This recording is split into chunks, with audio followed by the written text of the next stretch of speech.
Hi again, guys. We're moving on to step 4, which is my favorite step, adding texture to our mask.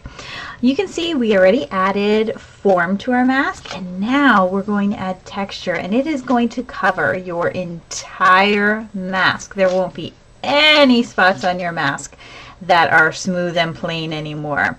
Texture basically means how a piece of artwork feels when you touch it. We're going to be adding little designs all over our entire mask to give our mask texture. It's going to be really easy to add texture to our mask. All we really need to use is a pencil and our paper cushion. You have to make sure you have this cushion underneath your artwork, or else your textures are not going to show up. So the easiest way to add texture to our mask is just by taking our mask, flipping it over. This is the front of my mask because that's where my eyes are bulging out. So I'm going to flip it over to the other side. Make sure it's staying on top of my construction paper pad. And I am going to just start drawing little lines and designs all over my mask.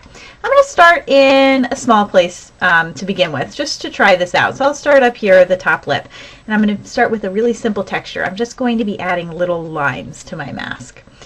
So I'm just going to start by adding little vertical lines. And when all of these lines are put really close together, they're going to form a texture. So when I flip this mask over, you can see that the mask has an interesting texture, and when I touch it, it feels really bumpy. It actually almost feels like an old washboard. I'm going to flip this back over, and I'm going to add another texture to my bottom lip right here. So maybe for this texture, I might add tiny little dots like this. Just taking my pencil, and I'm going around in a little circle. I'm trying to scrunch these little dots as close together as I can. The textures come out the best when you put your designs super close together.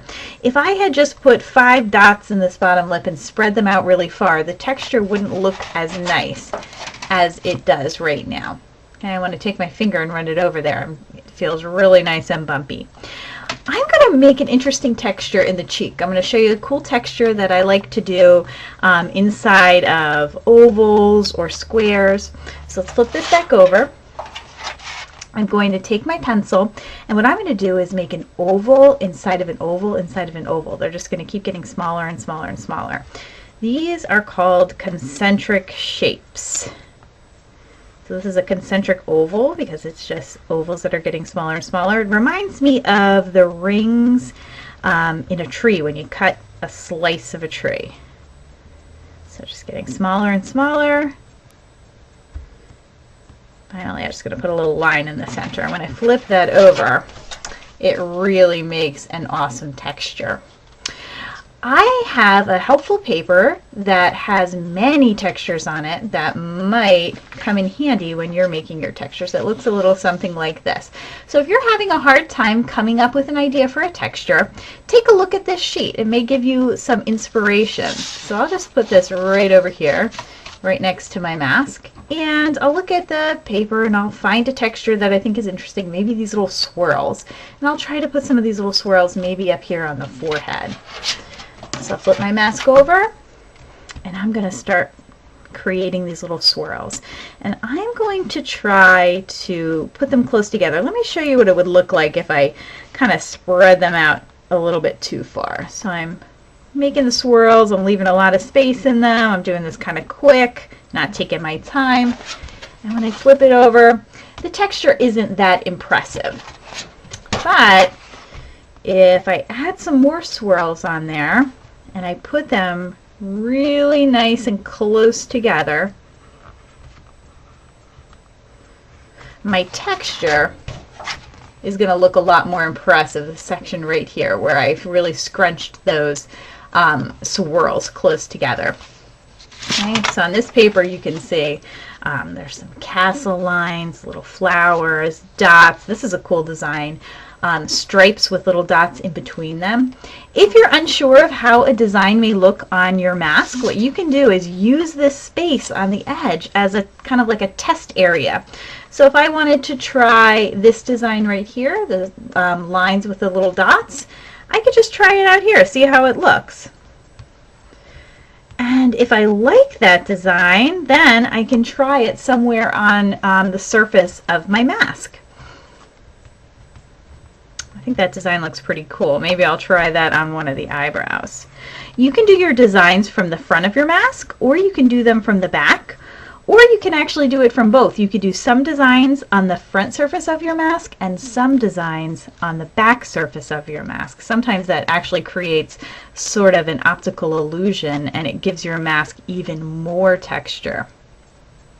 Once you have most of your mask filled, we're actually going to start to fill in the skin on our mask. The skin on our mask is a really big area, so what I like to do is actually divide the skin into smaller sections.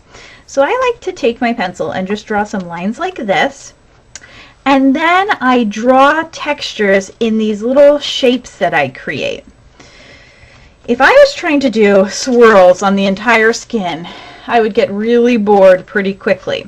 But if I'm doing one little section at a time and I'm filling in a design over here and a different design over here and a different design over here, it's going to make it a lot more fun for me to do. So I'm going to just take my pencil and I'm going to start to add some textures to this mask.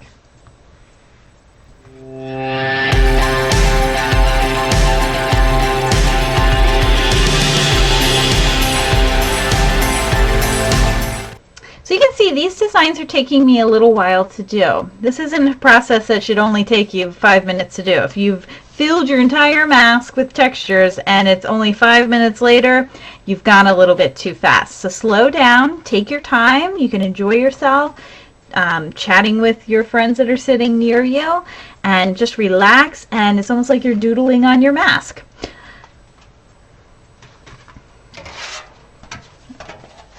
This mask is a little bit further along. You can see that I have my eyes filled in, my eyebrows. I have some cool designs up here in the forehead area. And then down here, you can see how I've divided the skin in different sections, and I've started to create textures in each one of those sections. So I probably might make a line that goes straight down on my head like this, and I might divide this space up over here and here. And I would add a texture in here, and then maybe I'd add another texture in here and here.